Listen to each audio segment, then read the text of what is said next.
Hi, it's Rachel.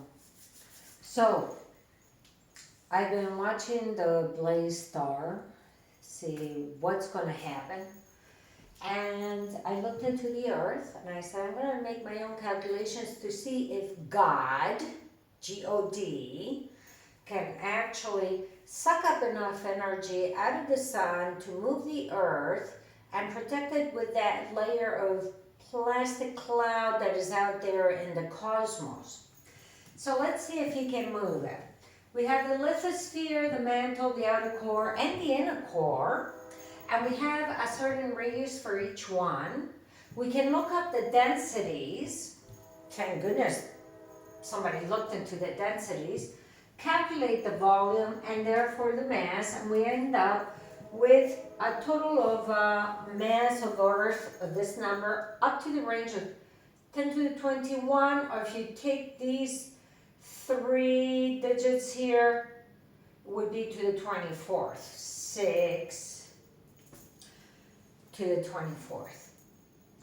Then we calculate the velocity. Why would we do that? Well, the energy necessary to move the Earth on a second would be the total potential, but it results that the total potential is the same as the maximum kinetic. So let's calculate the kinetic.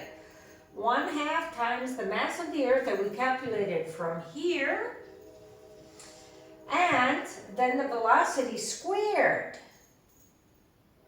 The velocity is calculated simply by actually putting through the fact that the circumference of the Earth is going to revolve around the sun, and that's 40,750 kilometers in one day. So times 365 will give us 14.6 meters. Go ahead, do the calculations, and we end up with the necessity of 6,507 10 to the 26 kilograms, meters squared, seconds squared, or joules. The energy necessary to move the Earth.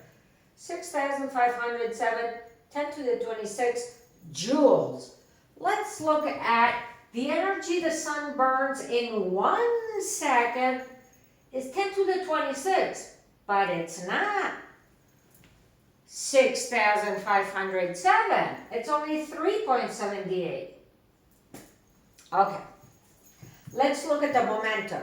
On the moment of impact, mind you, all these calculations I made with the Earth being static, a static object that is just revolving. We're not taking into account the angular momentum, the angular velocity, and so on. Let's look at the momentum. Boom! Hits 2787 10 to the 26 kilograms meter second. 3 27 6,058 10 to the 21 6,507 10 to the 26 10 to the 26 10 to the 26. Do we have enough energy in joules per second to move the Earth? Let's see what God can do. Let's pray.